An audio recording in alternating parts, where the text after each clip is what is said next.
जय हिंद दोस्तों। गणित का आज का चैप्टर है लाभ हानि। तो लाभ हानि मतलब जब हम कोई वस्तु खरीदते हैं तो क्रय मूल्य होगा, बेचते हैं तो वह विक्रय मूल्य होगा, और उनके बीच का जो डिफरेंस है वो मैं एज पर जैसे जैसे सवाल आते जाएंगे आपको बताता जाऊंगा। कोशिश यही है स्पीड विद एक्यूरेसी यानी शॉर्ट ट्रिक्स आपको बताएं। और सबसे इंपॉर्टेंट, जिन लोगों का मैथ्स बैकग्राउंड नहीं रहा हो या अपने आप को मैथ्स में कमजोर समझते हैं, याद रखिए कोई स्टूडेंट कभी मैथ्स में कमजोर नहीं होता, लेकिन फिर भी अगर ये वहम है तो उनको फोकस करके बनाया गया है ताकि कंपटीशन एग्जाम में आपका एक भी क्वेश्चन खाली या गलत नहीं जाए, क्योंकि एक एक नंबर पर मेरिट स्टैंड बहुत मायने रखती है। शुरू करते हैं। पहला ही सवाल है कि 800 रुपए में यदि कोई वस्तु खरीदी जाती है और 900 रुपए में उसे बेचा जाए तो लाभ का प्रतिशत क्या होगा। प्रतिशत हम पहले पढ़ चुके हैं, यानी प्रत्येक 100 के आधार पर 100 को बेस बना के जो चीज ज्ञात की जाती है उसे प्रतिशत कहते हैं। तो देख लीजिए 800 रुपए में खरीदा यानी वही क्रय मूल्य, 900 रुपए में बेचा, बेचना यानी विक्रय मूल्य। जब आप कम पैसे में खरीदते हैं कम राशि में और ज्यादा राशि में बेचते हैं ऑब्वियसली लाभ होगा। तो लाभ प्रतिशत क्या है, यहाँ पर एक सिंपल सा फार्मूला है कि लाभ इंटू 100% बटा क्रय मूल्य। अब देखिए 800 रुपए की चीज 900 रुपए में बेची तो कितना लाभ होगा, 100 रुपये। 900 में से 800 गए तो लाभ की जगह हमने लिख दिया 100 रुपये इंटू फार्मूले का 100% एज इट इज रहेगा, ठीक है ना, और बटा क्रय मूल्य। ये जो खरीदा है ना ये हमारा क्रय मूल्य कितना हो गया 800, तो बटे में क्या आएगा यानी हर में क्या आएगा 800। अब देख लीजिए इक मिंडी दुजी मिंडी। अब ये 8 से जो 100 कटता है ना तो क्या आता है 12.5%। अब 12.5% क्या है लाभ। आप 12.5 को 12 से 1/2 भी लिख सकते हैं जैसा आपके ऑप्शन में है, दैट इज आंसर। अब नेक्स्ट सवाल में आप देखिए कि क्रय मूल्य 8,200 रुपये दे रखा है और 20% लाभ चाहिए, तो उसे किस राशि में कितने रुपये में बेचे ये पता करना है। बेचे यानी विक्रय मूल्य। तो सारा बेस हमेशा किस पर होता है, क्रय मूल्य पे। क्रय मूल्य इसने में हम खरीद के लाए 8,200 में। अब हमको 20% लाभ चाहिए, यानी 100 रुपये पर 20 रुपये अधिक चाहिए, यानी 100 की बजाय हमको कितना चाहिए 120। तो यहां पर हम क्या करेंगे 120/100, ठीक है। अब देख लीजिए इक मिंडी दुजी मिंडी। अब हमारे पास क्या आ रहा है 82 इंटू 120। ये 0 ऐसा का ऐसा, 12 दूनी 24 का 4 हंसले 2, 12 8 96 और 2 98। तो हमको वह वस्तु जो हम 8,200 में खरीद के लाए हैं उसको 20% लाभ के लिए 9,840 रुपए में बेचना होगा। ये हमारा आंसर है। अब देख लीजिए अगला प्रश्न, 1190 रुपये में बेचे और 30% क्या हो जाए हानि, तो क्रय मूल्य ज्ञात करना है। अब यहां पर ध्यान दीजिएगा, इससे पहले सवाल में बेचे यानी विक्रय मूल्य पता करना था। तो जब क्रय मूल्य पता हो और विक्रय मूल्य ज्ञात करना हो तो सीधी बात है। यहां पर उल्टा कर दिया इन्होंने कि विक्रय मूल्य दे रखा है और क्रय मूल्य पूछा है, तो उल्टा कर दिया। तो हम क्या करेंगे उल्टा, जो एक्चुअल डाटा होता है हमेशा आंसर उसी से आता है। तो यहां पर एक्चुअल डाटा क्या है 1190। अब याद रखिए 30% हानि हुई, यानी 100 रुपये पर 30 रुपये कम हो गए, तो क्या होगा 70। तो देखिए अगर ये क्रय मूल्य होता तो हम क्या लिखते, मतलब क्रय मूल्य होता और विक्रय मूल्य ज्ञात करना होता तो हम लिखते 70/100। लेकिन यहां पर क्या है विक्रय मूल्य अपने को दे रखा है और क्रय मूल्य ज्ञात करना है, तो सवाल क्या हो गया उल्टा। तो हम यहां क्या लिखेंगे 100/70। तो देखिए इक मिंडी 7 एकम 7, यहां से बचा 4, ऊपर से ऊपर 9, 7 49, और इसमें 100 का गुणा होगा तो 2 0 इसी 1700 रुपये, दैट इज आंसर। अब इस तरह से देखिए हमारा नेक्स्ट जो सवाल है ना वह क्या है, 15% हानि से बेचने पर 2550 रुपये प्राप्त होते हैं। यहां ध्यान रखिए बेचे यानी विक्रय मूल्य, ठीक है। अब 20% अगर लाभ चाहिए तो उस वस्तु को हमें कितने रुपये में बेचना होगा। आप भी दुकान पर जब भी जाते होंगे तो आपके दिमाग में बात आती होगी, क्या मैंने इतने रुपए में यूं ही खरीदा या बेचा, इससे अच्छा मैं इतने रुपए में खरीदता है बेचता।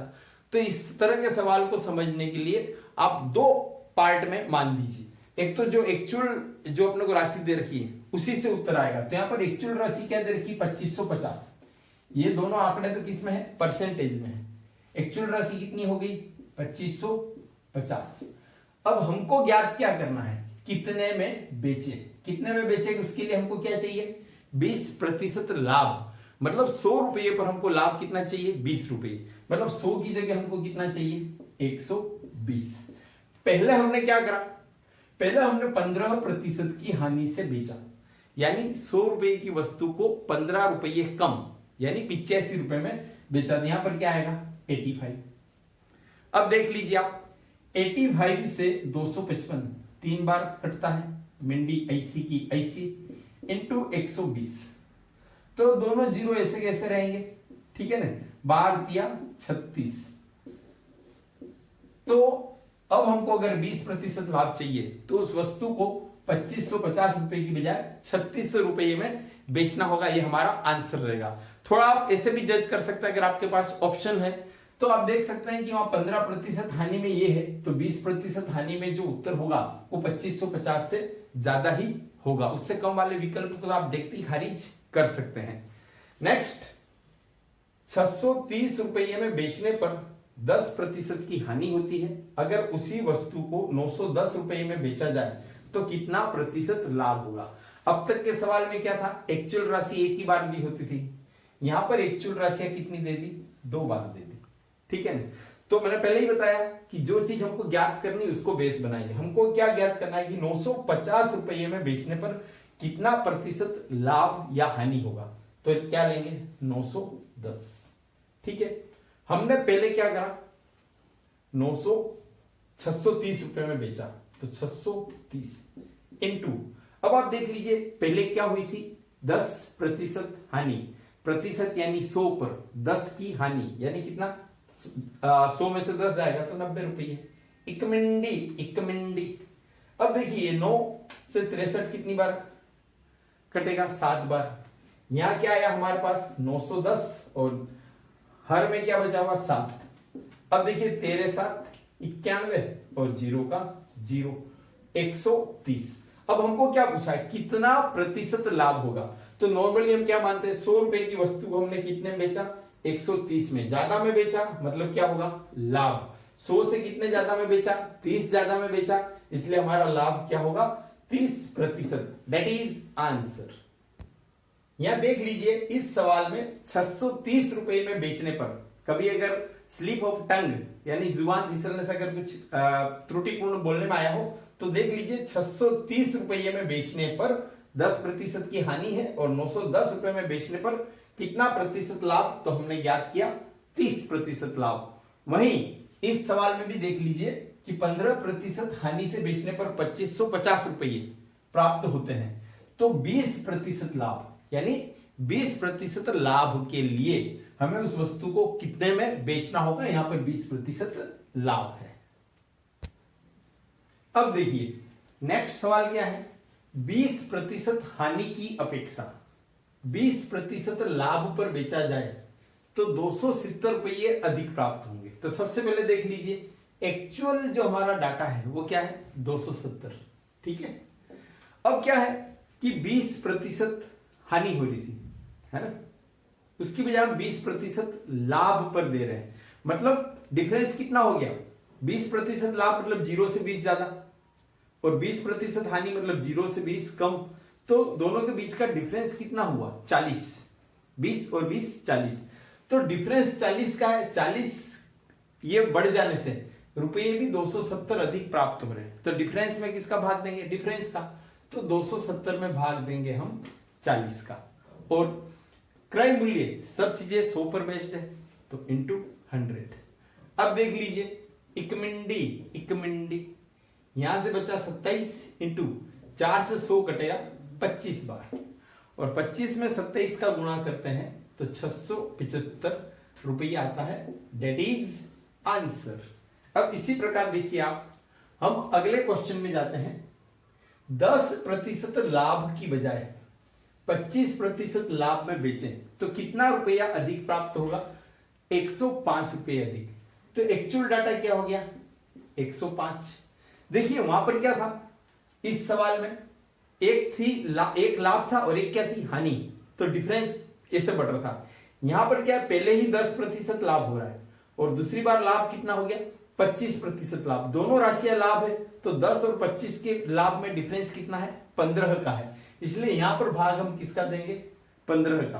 कि वहां दोनों विक्रय मूल्य का डिफरेंस यानी कितने रुपए अधिक प्राप्त हो रहे? 105। तो परसेंटेज में दोनों का डिफरेंस क्या है?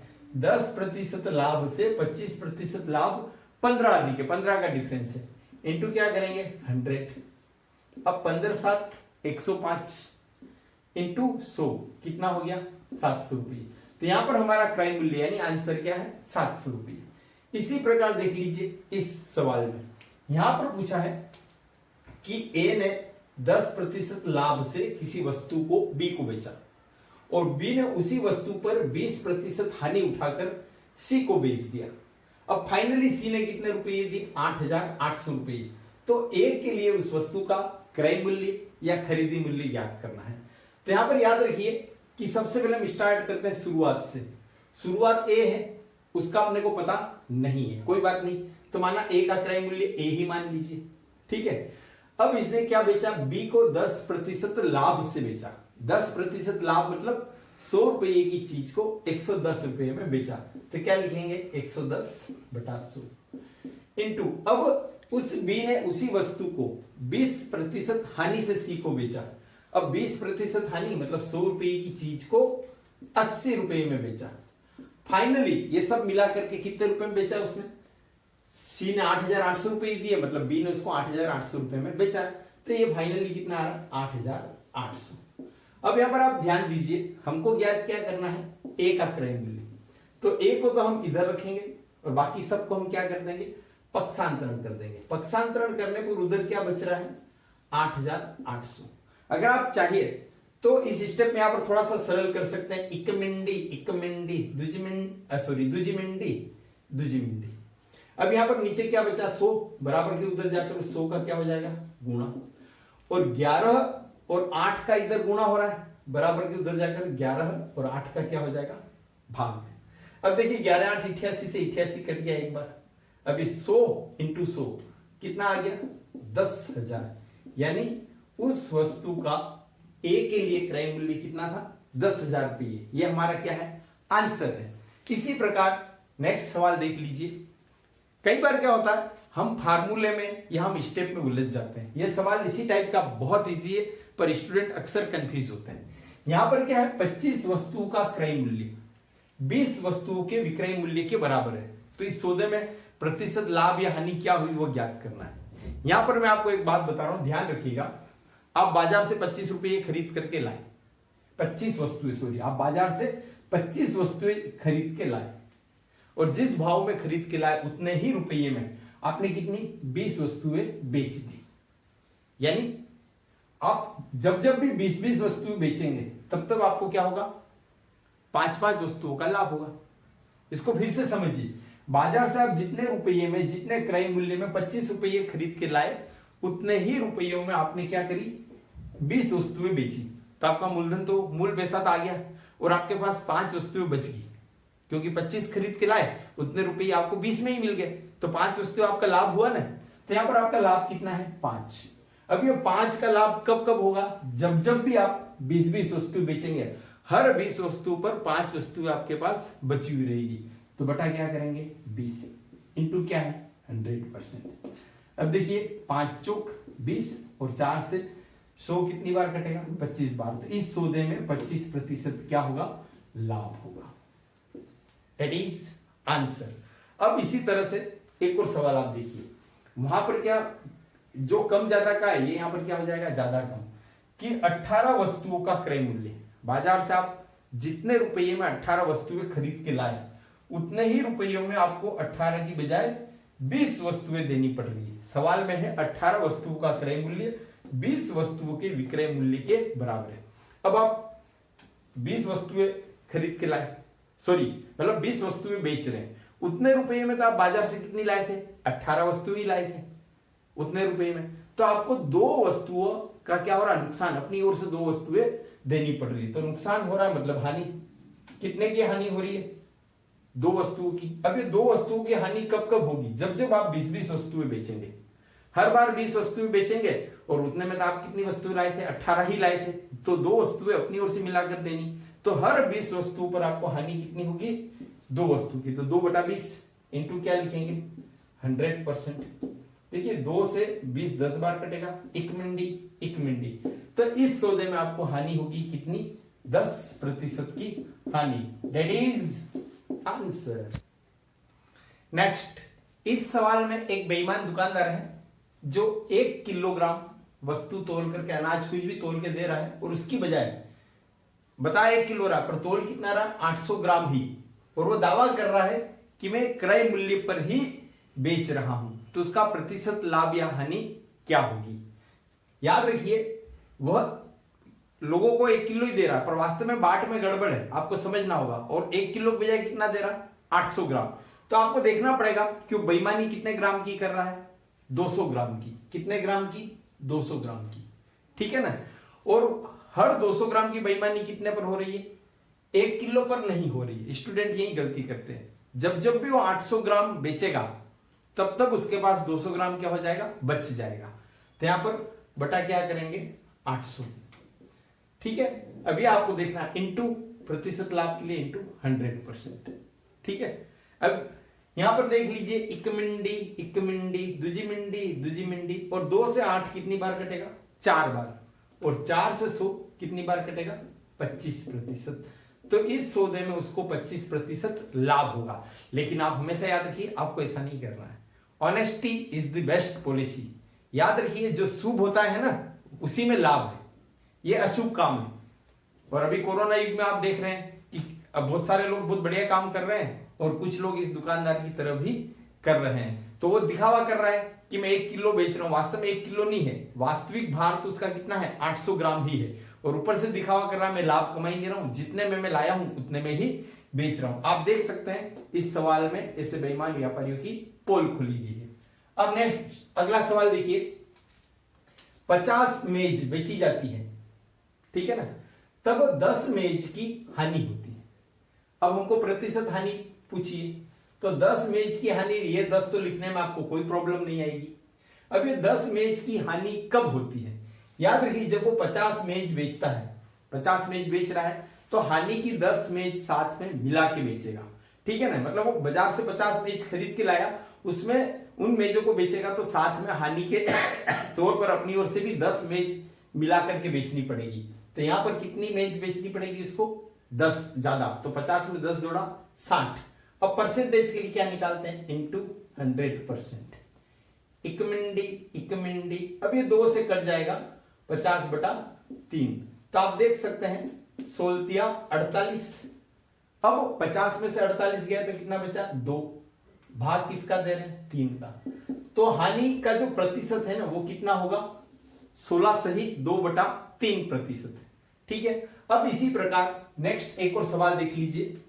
यहां पर है कि बाजार से एक व्यक्ति ने, एक व्यापारी ने केले खरीदे, और 2 रुपये के 3 केले खरीदे। रेट क्या है?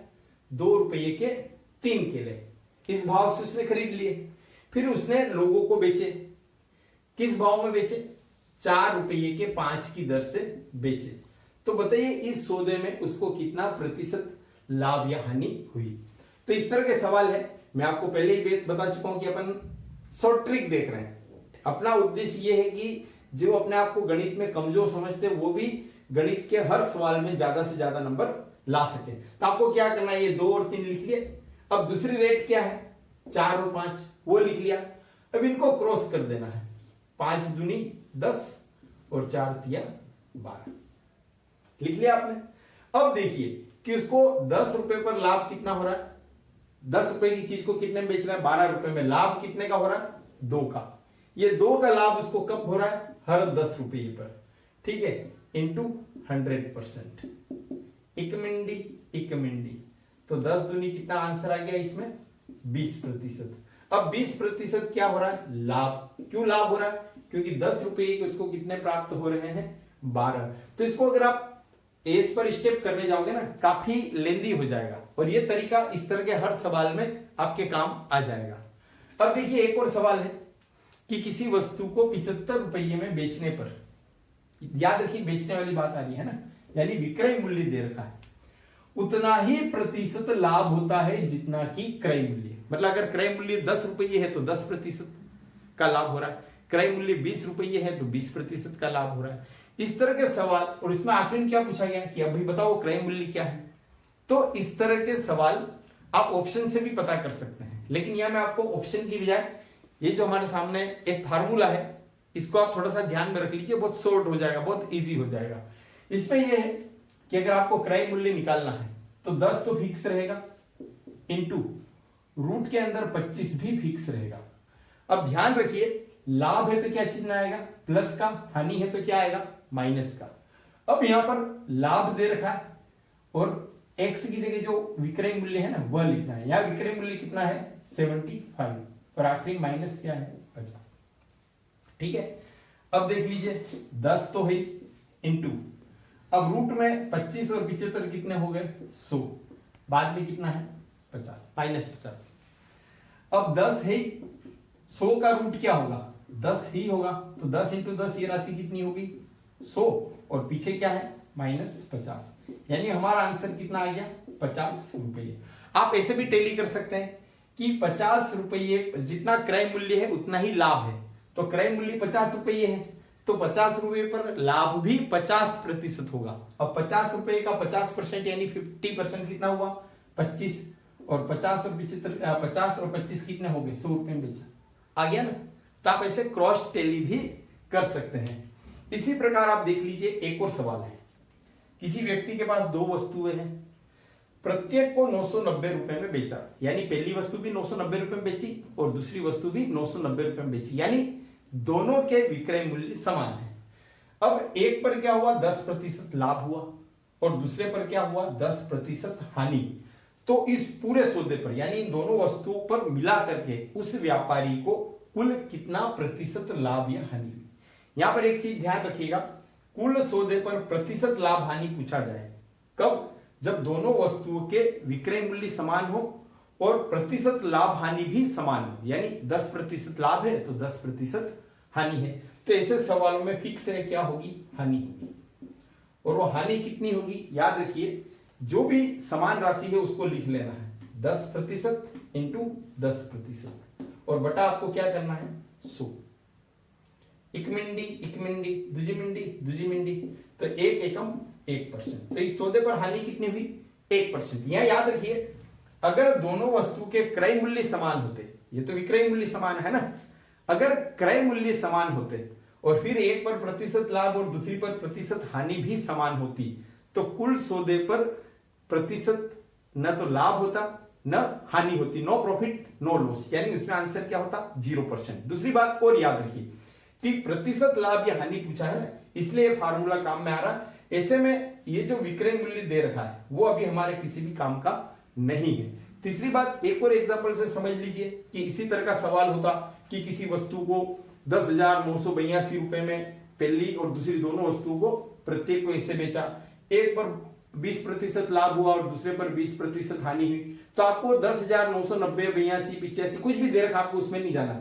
20% लाभ 20% हानि, तो आप क्या लिखते हैं? 20 इंटू 20 बटा 100, इकमिंडी इकमिंडी दुजिमिंडी दुजिमिंडी। तो उस पूरे सौदे में हानि कितनी होती? 2 दूनी 4%। तो इस तरह के सवाल में आपको ज्यादा डेप्थ में नहीं जाना है। यस, अब देखिए इस सवाल में 2 वस्तुओं की कुल लागत यानी दोनों का इकट्ठा क्रय मूल्य, लागत मतलब समझिएगा क्रय मूल्य, दोनों का इकट्ठा 1680 रुपये है। अब पहली वस्तु को जब बेचा ना तो उस पर 12% लाभ हुआ और दूसरी वस्तु को बेचने पर 16% लाभ हुआ, और इस कुल सौदे पर पहली वस्तु पर 12% लाभ हुआ और दूसरी वस्तु पर 16% हानि हुई, और इस कुल सौदे पर नो प्रॉफिट नो लॉस, यानी दोनों को मिलाकर के किसी तरह का कोई लाभ या हानि नहीं हुई, यानी 1680 रुपए में खरीदा तो 1680 रुपए में ही बेचा। तो इन्होंने बताया दोनों वस्तुओं की, ये तो सम्मिलित लागत थी, सम्मिलित क्रय मूल्य था, अलग अलग लागत ज्ञात करो। यहां पर आप देखिए कि ये पहली वस्तु, ये दूसरी वस्तु, इस पर हमको लाभ कितना हो रहा था 12%, और इस पर हमको हानि कितनी हो रही थी 16%। अब दोनों को मिलाकर बेच दिया, तो यहां पर कौन सा नियम लागू होगा, मिश्रण का नियम। तो दोनों को मिलाकर बेचा तो मिश्रण करा, तो हमको क्या रहा, कोई प्रॉफिट नहीं, कोई लॉस नहीं, यानी 0%। ठीक है। तो अब अगली स्टेप में क्या होता है, हम मिश्रण नियम से इनका डिफरेंस निकालते हैं। तो 12 में से 0 गया तो कितना निकला 12, 16 में से 0 गया तो क्या बचा 16, यानी पहली वस्तु और दूसरी वस्तु का रेशो अनुपात क्या रहेगा 16:12। अब आप कहोगे हम तो लाभ हानि पढ़ रहे हैं, अनुपात कहां से आया। गणित समग्र विषय, हर चीज को कहीं कहीं जिस तरीके से हमको इजी पढ़े ना, उस थ्योरी को काम में ले लेना चाहिए। अब इसको और ज्यादा सरल कर सकते हैं, याद रखिए 4 के पहाड़े से काटेंगे, 4 चौक 16 और 4 तिया 12। अब दोनों की कुल मिलाकर लागत कितनी है 1680, है ना, दोनों की कुल मिलाकर लागत 1680 है। अब जब कुल लागत हमारे पास हो तो अनुपात में आपने पढ़ा होगा, जब कुल राशि दे रखी तो किसका भाग देते हैं कुल अनुपात का। तो दोनों का मिला के कुल अनुपात 4 और 3 कितना हो रहा है 7।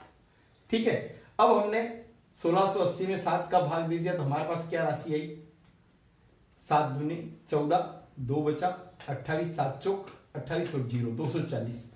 अब हमको यहां पर क्या दी गई, दोनों की अलग अलग लागत पूछी गई। हो सकता है परीक्षा में आपको पूछे कि पहली वस्तु की लागत ज्ञात करो, या केवल ये पूछे कि दूसरी वस्तु की लागत ज्ञात करो, तो आपको ज्यादा टेंशन नहीं लेनी।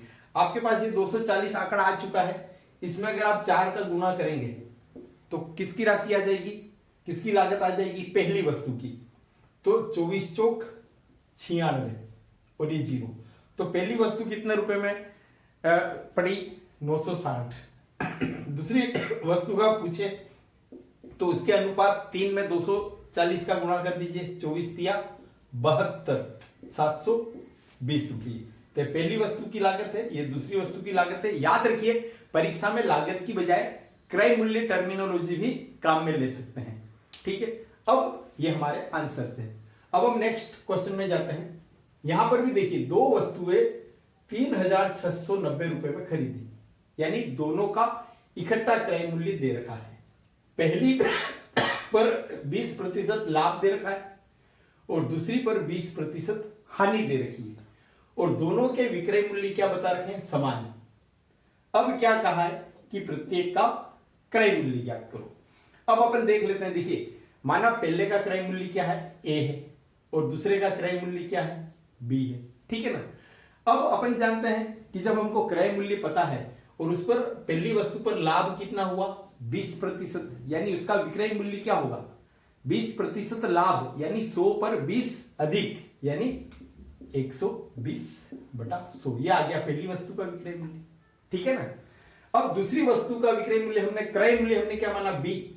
अब इसका विक्रय मूल्य क्या होगा, इस पर 15% हानि हुई है, 100 रुपये पर 15 की हानि, यानी 100 वाली वस्तु कितने में बिकेगी 85। यह आ गया दूसरी वस्तु का विक्रय मूल्य। परीक्षा में क्या दे रखा है, दोनों के विक्रय मूल्य क्या है समान है, तो बराबर कर दो। ठीक है ना। अब देखो इधर भी 100 है, इधर भी 100 है, हो गया। अब देखिए इधर क्या आ गया ए बराबर, इधर क्या आ गया और अपन सरल कर सकते हैं ए इंटू, या आप देख लीजिए इधर ए है इंटू 120 है बराबर इधर बी है इंटू 85 है। सरल करने का एक तरीका आपको पता होना चाहिए कि अंक एक तरफ शब्द एक तरफ, तो बी का इधर गुना हो रहा है बराबर के इधर आकर बी का क्या हो जाएगा भाग हो जाएगा। ठीक है। 120 का इधर गुना हो रहा है बराबर के उधर जाकर 120 का क्या हो जाएगा भाग। तो आप देख लीजिए ए बटा बी को आप क्या लिख सकते हैं ए अनुपात बी। ठीक है ना। अब ये जो 85/120 है इसको आप हल कर सकते हैं कैसे, 5 के पहाड़े से काटेंगे ना तो 70 पंजे 85 और 24 पंजे 120। तो ये ए अनुपात बी, ए बटा बी किसके बराबर है 17/24, यानी 17:24। अब इसी तरीके से हम हल करेंगे। क्या कहा है कि दोनों वस्तुओं को इकट्ठा कितने में खरीदा 3690 में। तो हमारी कुल जो लागत है, कुल राशि है, कुल क्रय मूल्य है वो है 3690। जब कुल राशि दे रखी तो हमने यहां पर भी क्या करा था, कुल राशि है तो कुल अनुपात का भाग देंगे। तो यहां पर भी कुल राशि है तो 17 और 24 कुल अनुपात कितना होगा, इन दोनों को जोड़िए 41 तो 41 का भाग देंगे। अब 41 का भाग 3369 में कितनी बार जाता है, 9 बार जाता है, और ये मिंडी ऐसी की ऐसी। अब हमको क्या पूछा गया, प्रत्येक का क्रय मूल्य, यानी आपको ए का भी क्रय मूल्य ज्ञात करना है और बी का भी। वैसे कंपटीशन एग्जाम में केवल एक का ही पूछेंगे, फिर भी अपने दोनों का निकाल लेते हैं। अब इसका अनुपात कितना है 17, इसका कितना है 24, ठीक है ना। अब ये तो हम निकाल ही चुके हैं 90 का गुना यहां कर दीजिए, 90 का गुना यहां कर दीजिए, 70 नमा की 153। तो पहली वस्तु का क्रय मूल्य कितना होगा 1530। अब दूसरी वस्तु का क्रय मूल्य 24 नमा की 216 और मिंडी ऐसी की ऐसी, उसका क्रय मूल्य कितना आएगा 2160 रुपये, ठीक है, डेट इज आंसर। अब यहां पर देख लीजिए एक और क्वेश्चन है हमारे पास कि 1 रुपए की 12 टॉफी इस दर से खरीदी और उसे 20% लाभ से बेच दी गई। मैंने आपको पहले ही बताया था कि यहां पर क्या पूछा है, किस दर से बेची, यानी हमको यह पूछा गया है रेट कि एक रुपए की हमने 12 टॉफी खरीदी तो हमने 1 रुपए की कितनी टॉफी बेची। यहां पर देखिए लाभ हानि में पहले वाले सवाल में क्या थी, वस्तु समान होते हैं और उसके मूल्य अलग अलग है। कोई एक वस्तु 100 में खरीदी 125 में बेची, यहां पर मूल्य बराबर है कि 100 रुपए में इतनी वस्तु खरीदी और 100 रुपए में उतनी कितनी वस्तुएं बेचे। तो इसमें मामला बिल्कुल अपोजिट चला जाता है। कैसे, मैं आपको समझा रहा हूं। अब यहां पर देख लीजिए कि 20% लाभ और हमने कितनी टॉफी खरीदी, वास्तविक राशि कितनी है 12। सॉरी, एक और सवाल बीच में, पहले मैं यही बताया था जिसके बारे में हमने बात करी है। तो इसमें यहां पर क्या होगा कि 12 टॉफी, तो हमारा उत्तर आएगा 12 से, ठीक है। अब किस दर से बेची, 20% लाभ, तो इस सवाल में हम क्या लिखते हैं 20% लाभ मतलब 100 पर 20 ज्यादा तो 120/100 ऐसे लिखते हैं ना। ये कब लिखते, जब वस्तु समान होती और उसकी जो कीमत अलग अलग होती। यहां भाव तो एक ही कि 1 रुपए है और उसको भी 1 रुपए में, तो यहां पर वस्तु अलग अलग है, इसलिए हम इस चीज को अपोजिट कर देंगे। 120/100 की बजाय क्या करेंगे 100/120। इकमिंडी 12 से 12 कट गए तो 10, यानी यहां हमारा उत्तर क्या होगा, किस दर से बेचा जाए, तो 1 रुपए की 10 टॉफी के दर से बेचा जाए। 1 रुपए की 12 टॉफी खरीदी और अगर 1 रुपए की वो 10 टॉफी बेचेगा तो उसके इस सौदे में कितना 20% लाभ होगा। अब यहां पर देख लीजिए एक सवाल जो बीच में रह गया था, बहुत इजी है। एक वस्तु है उसको 540 रुपए में बेचा जाता है, उतने पर उतना ही उसको हानि होती है जितना 750 रुपए में बेचने पर उसको लाभ होगा। यानी एक ही वस्तु है, दो अलग अलग भाव में बेची जाए, तो उन्होंने बता रखा है, सवाल को समझने की जरूरत है कि 540 रुपए में बेचने पर जितने रुपए की उसको हानि होती है, 750 रुपए में बेचने पर उतने ही रुपए का लाभ होता है। तो उस वस्तु का क्रय मूल्य क्या है। आप इसको ऐसा समझ सकते हो कि एक भाव में बेचने पर 90 रुपए की हानि हो रही है तो दूसरे भाव में बेचने पर 90 रुपए का लाभ हो रहा है, मतलब लाभ और हानि की मात्रा समान होती है। ऐसे में बहुत सरल है इसका आंसर, आपको कुछ भी नहीं करना है, दोनों विक्रय मूल्य को जोड़कर 2 का भाग दे दीजिए। कैसे, ये 540 है ना, प्लस ये कितना है 750 है, बटा 2। अब देख लीजिए 540 में 750 जोड़ते हैं तो 500 और 700 1290 और 1290 में 2 का भाग देते हैं तो 645 रुपये।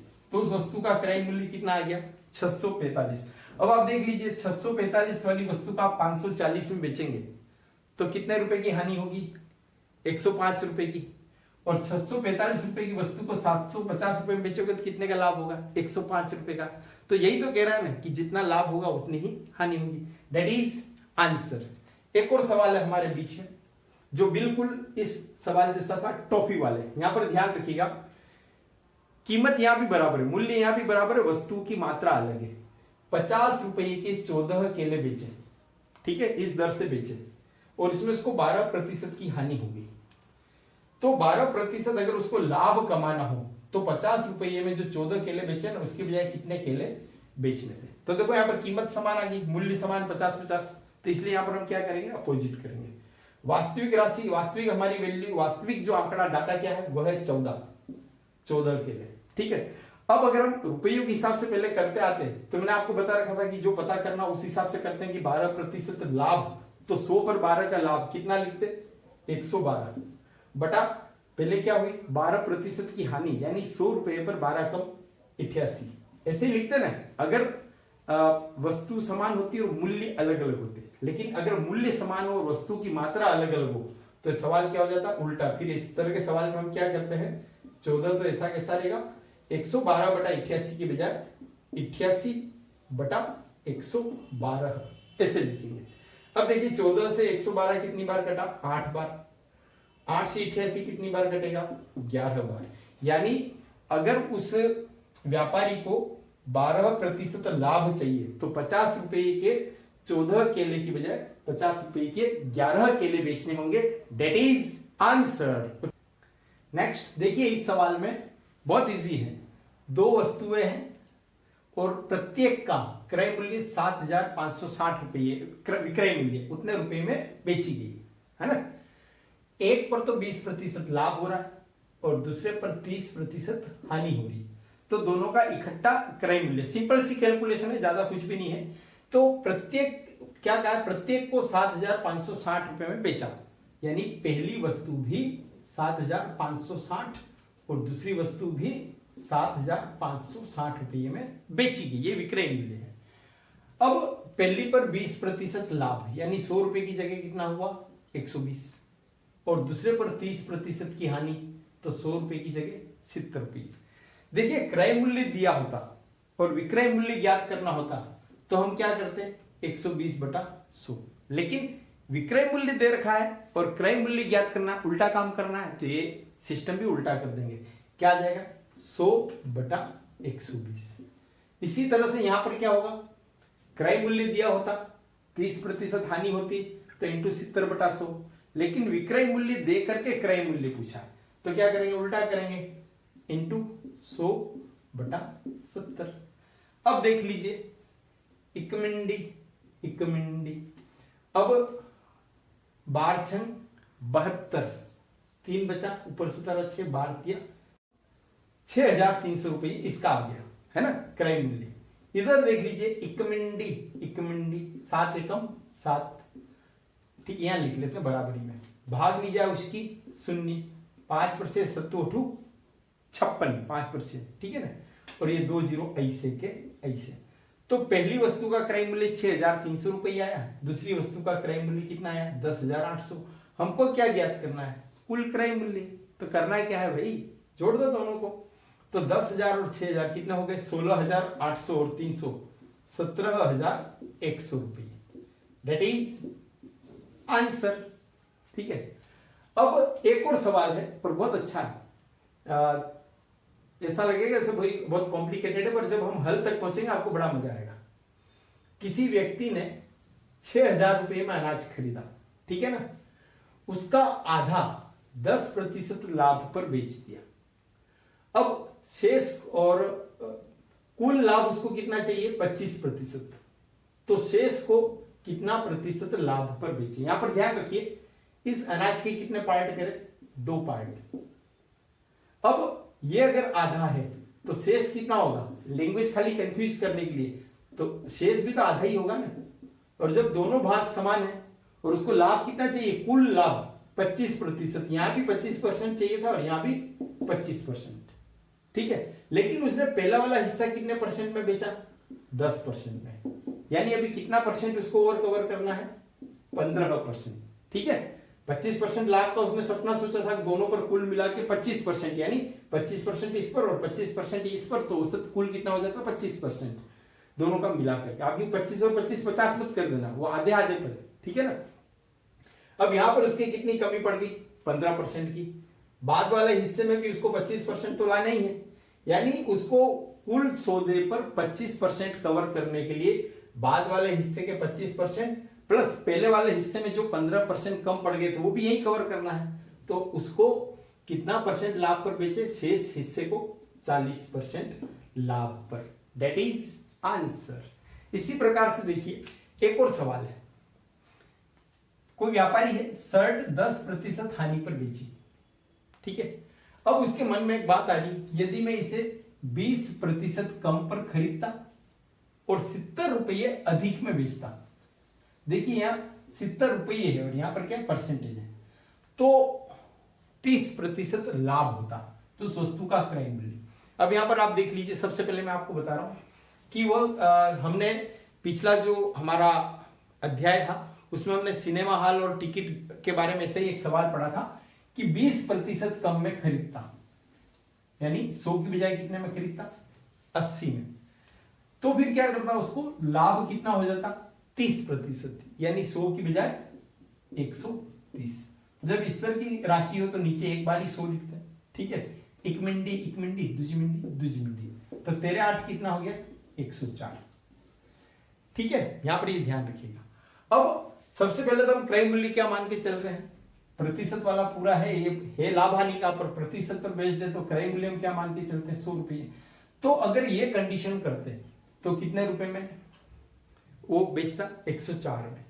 अब उसने बेचा कितने में, 10% हानि, यानी कितने रुपए में बेचा, 90 रुपए में बेचा, ठीक है। 10% हानि के हिसाब से उसने कितने रुपए में बेचा, 90 रुपए में। और अगर 20% कम में खरीद करके बेचता तो उसको 30% क्या होता, लाभ होता। तो वो कैलकुलेशन कितनी आ रही, 104 में बेचता, यानी डिफरेंस कितना आ गया, 14 रुपये का।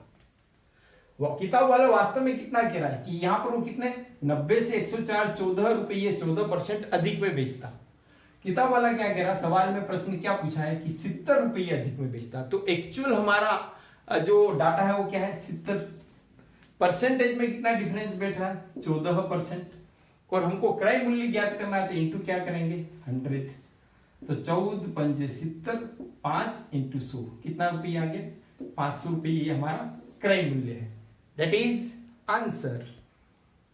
अब देखिए, चूंकि इसमें बहुत सारे डाटा है ना, तो आप कंफ्यूज भी हो सकते हैं, तो इसको आप और अच्छे तरीके से भी समझ सकते हैं कि शर्ट 10% हानि पे बेचा, ये भी परसेंट है, उसे 20% कम में खरीदा जाता है, ये भी परसेंटेज है, उस पर 30% लाभ चाहिए, ये भी क्या है, परसेंट है। और किसी भी सवाल में उत्तर लाने के लिए एक्चुअल डाटा चाहिए, तो इसमें एक्चुअल डाटा क्या है, 70 रुपये, तो सबसे पहले रख लीजिए 70, है ना। अब इसी में जो हमको करना है वो करना है। अब ये 70 रुपये क्या है, आपके पास दो कंडीशन है कि एक कंडीशन में आपने बेचा और फिर दूसरी कंडीशन में बेचा, उन दोनों कंडीशन का अंतर किसके मुकाबले इतने रुपये अधिक में बेच रहा है। तो ये 70 वास्तविक राशि है, इतने रुपए का डिफरेंस है। अब हम परसेंटेज में कितना डिफरेंस है उसका भाग दे देंगे, और हल करने के लिए इंटू 100 तो करेंगे ही करेंगे, क्योंकि क्रय मूल्य परसेंटेज के हिसाब से हम क्या मान के चल रहे हैं कि अभी 100 है, ठीक है। तो आप देख लीजिए, पहली कंडीशन में 10% हानि पर बेच रहा है, तो 10% हानि मतलब 100 पर 10 कम, कितना होगा, 90। अब दूसरी कंडीशन में वो क्या है कि 20% कम में खरीद रहा है, मतलब 100 की पहले 100 में खरीद, आप कितने में खरीद रहा है, 80 में, और 30% लाभ पर बेच रहा है, यानी 100 की बजाय कितने में, 130 में बेच रहा है, बटा क्या होगा, 100। ये तरीका तो मैं आपको वैसे ही पहले ही बता चुका हूं। एक मिंडी, दूजी मिंडी, 13 8 104। तो पहले 90% में बेच रहा था, अब 104% में बेच रहा है, तो कितने परसेंट अधिक में बेच रहा है, 90 और 104 का डिफरेंस कितना है, 14% में अधिक में बेच रहा है। तो परसेंटेज में डिफरेंस कितना है, 14 का। वास्तव में डिफरेंस कितना है, पहले के मुकाबले 70 रुपये अधिक में बेच रहा है, यानी 70 का डिफरेंस है। तो क्रय मूल्य ज्ञात करना है, तो 14 पंजे 70 इंटू 100 बराबर 500 रुपये, दैट इज आंसर। यस, देखिए इस सवाल में दो वस्तुएं हैं और दोनों को प्रत्येक 960 रुपए में बेची। आप समझ जाना कि पहली वस्तु भी 960 में और दूसरी वस्तु भी 960 में। एक पर 20% लाभ हुआ और दूसरी पर 20% हानि, तो कुल सौदे में कुल कितने रुपये की लाभ या हानि हुई। अब हमने पहले भी ऐसा कर रखा, लेकिन उसमें केवल प्रतिशत पूछा था, तो आपको बता रखा है जब दो वस्तुएं हो, दोनों के विक्रय मूल्य समान हो, बेची यानी विक्रय मूल्य, और दोनों पर एक पर लाभ हो रहा और एक पर हानि हो रही प्रतिशत पर, वो भी समान हो, तो उसमें पूरे सौदे में प्रतिशत लाभ या हानि कैसे निकालते हैं कि 20% लाभ इंटू 20% हानि, तो उनको लिख देंगे बटा 100। इकमिंडी इकमिंडी द्विजिमिंडी द्विजिमिंडी, यानी इस पूरे सौदे में 4%। और जब समान दे रखा हो तो क्या होती है, हानि होती है। तो पहली चीज आपकी क्लियर हो गई कि हानि आ गई, 4% आई। लेकिन इस बार अपने को प्रतिशत में नहीं पूछा है, राशि में पूछा है। तो याद रखिए, राशि में ज्ञात करने के लिए हमको एक्चुअल डाटा चाहिए। तो एक्चुअल विक्रय मूल्य कितना है, 960। लेकिन वस्तुएं कितनी हमारे पास, 960 में कितनी वस्तु बेची, 2। तो 960 में 2 का गुणा करेंगे, 0 6 दूनी 12 का 2 हासिल 1, 9 दूनी 18 और 19, यानी हमारा वास्तविक जो विक्रय मूल्य है वो कितना आ गया, 1920। अब याद रखिए हमको क्या हुई, हानि हुई 4%, तो इंटू 4। अब ये तो था वास्तविक विक्रय मूल्य, परसेंटेज में विक्रय मूल्य कितना है। अगर वास्तव में 100 रुपये है तो इसमें 4 रुपये की हम क्या मानते हैं, हानि। तो हमारा विक्रय कितना आएगा, 96। तो हम इसको क्या कह रहे हैं, 96 का भाग देंगे। अब 96 को अगर हम 192 में भाग देते हैं तो कितनी बार जाएगा, 2 बार। और ये क्या आएगा, 0 इंटू 4। तो इस पूरे सौदे में हमको 20 चौक 80 रुपये की क्या हुई, हानि। तो याद रखिए ये हानि निकालने तक का प्रोसेस तो बहुत सरल है। अगर उससे आगे का पार्ट कहा जाए तो एक्चुअल विक्रय मूल्य निकाल लो इस तरह के सवाल में, तो 1920 960 इंटू 2 ये हो गया एक्चुअल विक्रय मूल्य। फिर वो जो हानि हुई है तो 100 में से उसको घटा दीजिए, 4 को घटा दिए, 96 का हमने क्या करा, भाग दिया। और जो आया उसमें हमने जो हमारा 4% हानि हुई उसका क्या कर दिया, गुणा कर दिया। तो हमारा एक्चुअल इस कुल सौदे में, इस पूरे सौदे में 80 रुपए की हानि हुई, दैट इज आंसर। अब इसी तरह से एक और सवाल है, यहां भी वही 2 वस्तुएं हैं, प्रत्येक का विक्रय मूल्य 2600 रुपये है। यहां 960 था, यहां 2600। एक पर 40% लाभ है और दूसरे पर 20% हानि। डिफरेंस क्या है, यहां पर दोनों समान थे, लाभ भी अगर 20% है तो हानि भी 20% है। और यहां पर दोनों क्या हो गए, डिफरेंट हो गए, 40% लाभ है तो 20% हानि। इस सौदे में कुल हमको प्रतिशत लाभ और हानि जो भी है ज्ञात करना है। इसकी एक शॉर्ट ट्रिक है, आप याद रख लीजिए, क्योंकि आप प्रोसेस से करेंगे तो बहुत लेंदी रहेगा। 100 इंटू डिफरेंस, डिफरेंस मतलब अंतर। यहां कितना है 40% और यहां कितना है 20%, तो अंतर कितना हो गया 20, माइनस 2 इंटू पीएल प्रॉफिट और लॉस। प्रॉफिट कितना है 40 इंटू लॉस कितना है 20, बटा क्या है 200 प्लस डिफरेंस, डिफरेंस कितना है 20 का। देख लीजिए 100 इंटू 20 कितना हो गया 2000, माइनस 4 दूनी 8 दूनी 16 और ये डबल 0, बटा नीचे क्या आ गया 200 इंटू 20 220। अगर आप इसको देखते हैं तो 2000 में से 1600 जाते हैं तो क्या बचेगा 400 बटा 220। इकमिंडी इकमिंडी। अब यहां पर आप और हल करके देखना चाहें तो देख लीजिए कि 2 से कट जाएगा 11 दूनी 22 और 20 दूनी 40। अब यहां पर अगर हम और हल करते हैं तो 11 एकम 11, 20 में से 11 गए तो 9 और भाग किसका दे रहे हैं 11 का, परसेंटेज इतना। अब चूंकि वैल्यू किस में आई, प्लस में आई, इसलिए क्या होगा लाभ। तो इस सौदे में एक सही 9/11% का लाभ हुआ, डेट इज आंसर। उत्तर तो आना ही था। याद रखिए गणित का इतना दिमाग में हुआ मत रखिए, ठीक है। कई जगह आपको शॉर्ट ट्रिक ध्यान में रखनी पड़ेगी, कुछ चीजें आपको याद भी रखना पड़ेगा, पर सिलेक्शन के लिए ये कोई खास मेहनत नहीं है। अगर आप किसी भी क्वेश्चन का रिस्क मत लीजिए, आप यूं नहीं कि भाई गणित हमारी कमजोर है तो हम गणित के सवाल छोड़ देते हैं, दूसरे में ज्यादा नंबर ले आएंगे। ये कोई एकेडमिक एग्जाम नहीं है, कॉम्पिटिटिव एग्जाम से एक एक नंबर आपके लिए मायने रखता है। Every each and every number matters. तो आप मन लगा के पढ़िए, आपका सिलेक्शन होगा होगा और होकर रहेगा। धन्यवाद, जय हिंद।